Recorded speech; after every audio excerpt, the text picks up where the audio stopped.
আমার দেশের কত ধনী আল্লাহ পাওয়ার জন্য মাহে রমজান আসলে মক্কায় দৌড়ায়, মদিনায় যায়, কয় মক্কায় নামাজ পড়বো, মদিনায় নামাজ পড়বো।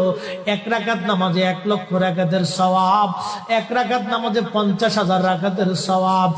উমরা করে মক্কায় কাটায় সময় মদিনায় কাটায়, মক্কায় কোরআন খতম দিতে চায়, মদিনায় কোরআন খতম দিতে চায়।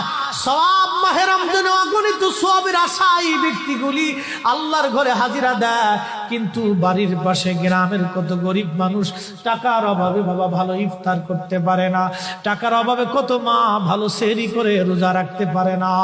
এই ধনীরা এই গরিব মানুষের ঘরে খাবার না দিয়ে আল্লাহরে পাওয়ার জন্য মক্কা মদিনায় দৌড়ায়। আল্লাহ ডাক দেখো, বান্দা একবার মরে দেখ, কায়দা মতো জুতা দিয়ে পিটামো, আমার বান্দারা না খায় ইফতার করবে, আর তুই আল্লাহ পাওয়ার জন্য মক্কায় আইছো, এমন আল্লাহ আমি ধরা দেব না।